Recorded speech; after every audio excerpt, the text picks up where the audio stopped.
How's it going, guys? My name is Tavarish, and today I finally figured out what I'm going to do with these wheels.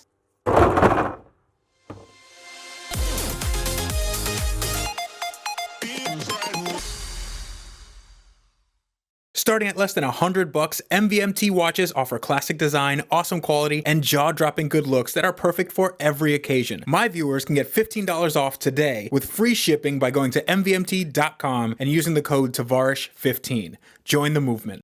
Welcome to another day working on my two Toyota MR2 turbos. It's a very special day because my baby is getting some new shoes. Well, not exactly new shoes. They're hand-me-down shoes that have seen some better days, but they look a lot better than the pieces of crap that are on there now. The only problem is that when I got this car, it had some locking wheel lugs. And locking wheel lugs are supposed to be theft prevention. It's supposed to be making it really difficult for people to get these wheels off unless they have the key. I didn't have the key. I don't know where the key is. I never got a key, so we're gonna have to improvise. So here are my good wheels. Well, the better ones at least. These are 5Z-Gen FN01R-C. And actually some of you commenters have told me that the 5 is pronounced go in Japanese, so it's actually Go-Z-Gen, which doesn't actually make more sense, but whatever. These have locking wheel lugs, and as you can tell, I already took some off with some trial and error because I don't want to make this video out longer than it needs to be. So what I did was I took this locking lug key, which is not the right key, and I just basically hammered it on there, and with that I can now, I believe I should be able to remove it. But the bad part is that it makes things about 10 times as hard because in order for me to get this on there, I have to hammer it on, hope it doesn't break, and then hammer it off at an angle and hope it doesn't break there as well. So yeah, here goes nothing.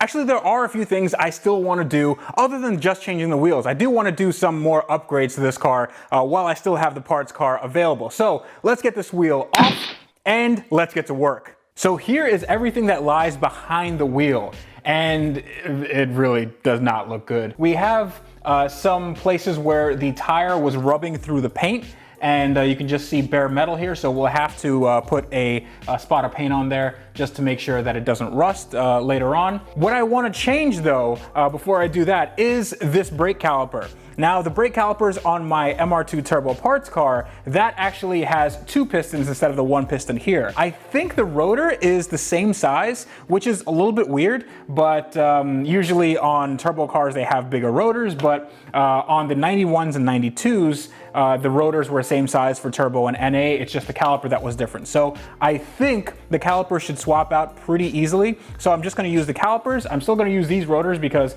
these are drilled and slotted, and even if they weren't drilled and slotted, these are in a little bit better condition than the one in my parts car. It's pretty easy. All I have to do is turn the wheel, and there are 2 bolts in the back, and this should slide off. I'll also have to undo the bolt for the brake line. I'll have to pinch off the brake line, and then later on I can bleed the brakes, but that is something that's pretty standard on any brake job where you're replacing calipers and opening lines. But another thing that you guys might have noticed is that I still have these really crappy struts on here, and these struts have oh my god, this is so bad. It has cut springs, which has 1 coil on it, and my parts car actually has Tane S-Tech coils on them. So why am I leaving this on there? Well, I'm actually getting a set of coilovers for this car, but that's coming up later, so I don't want to do the same work twice. So for now, this is going to be slammed, but it's not going to have any good handling characteristics just yet. Not until I get the coilovers and I can sort out all the bushings and suspension, because they're all shot as well. This car is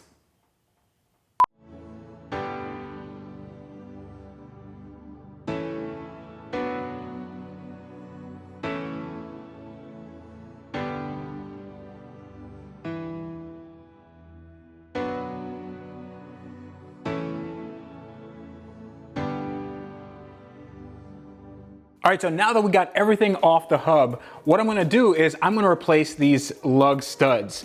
There's nothing actually wrong with these, but with the new wheels, I wanna be able to space them out just a little bit. And for that, I'm gonna use this 5mm spacer. But because I don't want the wheel falling off, because there's not enough thread left, I got these studs that are a lot longer than the stock ones. So when I put on these lug nuts, they're gonna have enough threads to keep the wheel on, even if I have spacers on here. So that's a real plus. Because I do wanna be well known on YouTube, but I don't wanna be well known for this.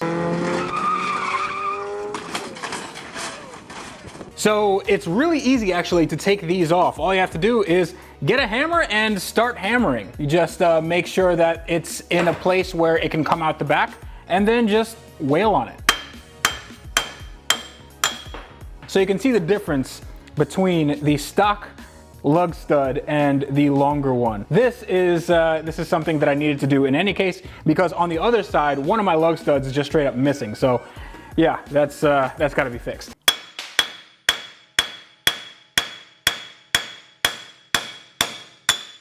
And to install them, all you need is a washer, a nut, and something that can tighten down that nut.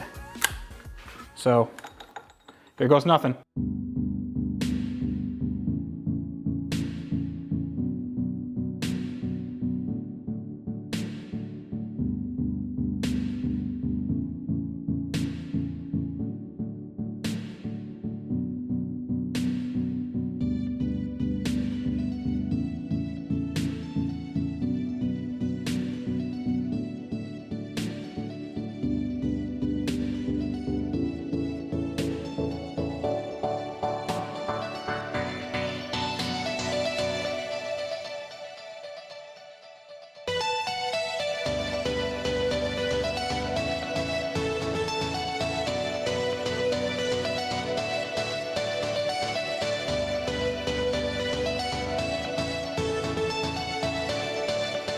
Okay, that looks pretty good. It doesn't look perfect. I am still gonna do some cosmetic modification to this brake caliper. I'm gonna take it off, maybe repaint it. I'm not too crazy about the red color, especially because the car is, well, somewhat red.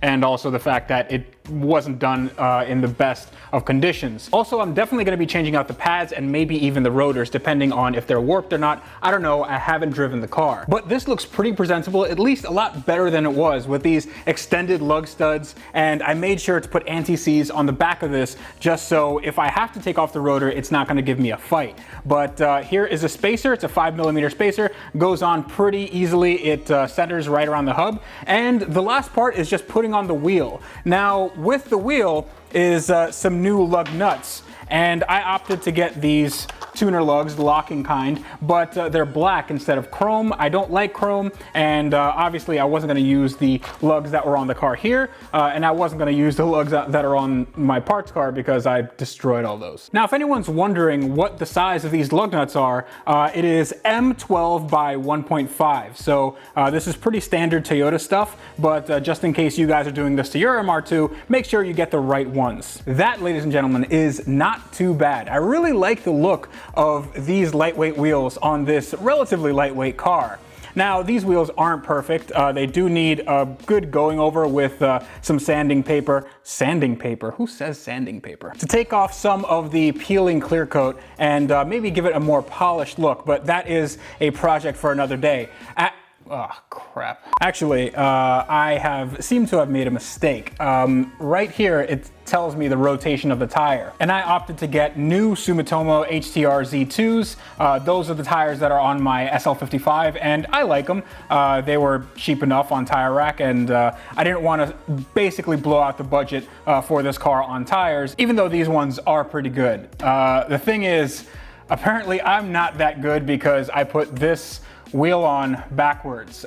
This wheel is supposed to be on the other side because these tires are rotational. And since these wheels and tires are staggered, there's only one place for this wheel to go, and it's not on this side of the car. So yeah, I'm a dummy. I'm a dummy. All right, now that we got the front figured out, and I'm way dirtier. We have to work on the rear, and the rear is going to be a lot easier than the front just because I'm not going to be swapping over brakes. The brake calipers and rotors actually are the same exact size as what you get on the actual 92 MR2 Turbo. So what we're going to do instead is we're going to put on these. So these are also wheel spacers, but these aren't 5mm. These are 20mm? Yeah, these are 20mm spacers. This is a little bit more robust, and what's interesting is that it has a hub-centric bore, meaning that the hub is exactly the same size as the hub on the car. But for those of you who want to put one of these on your car yourself, make sure that instead of just tightening this hand tight, you torque it down just like you would torque down a wheel. I'm not actually sure what this car calls for as far as torque specs,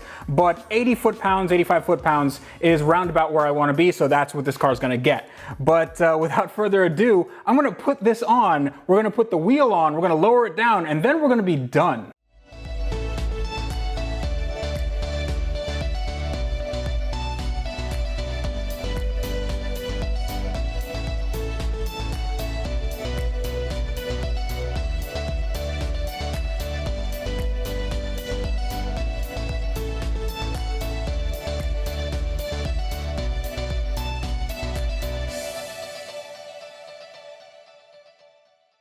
Look at that. It looks really, really good. So now we have our 17s on, our lightweight 17 5Z and our staggered tires. And these look really, really good. The only gripe I have is that they come out a little bit too much in the back and a little bit too little in the front. So what I'm going to do, instead of a 20mm spacer, I'm just going to have a 15mm, and in the front I'm also going to get a 15mm instead of a 5 to bring that out just a little bit. So I'm also going to roll the fenders later on, because when the suspension compresses, I don't want this to go into the fender. The tires actually are a little bit wider than what I was taking off. On the 18s, I had 225 tires, and these are 235 tires. So in the front, I have 205s, and on MR2s, you want that staggered fitment just because these like to swap ends on you. I'm pretty sure it happened on this car, and it definitely happened on my parts car here.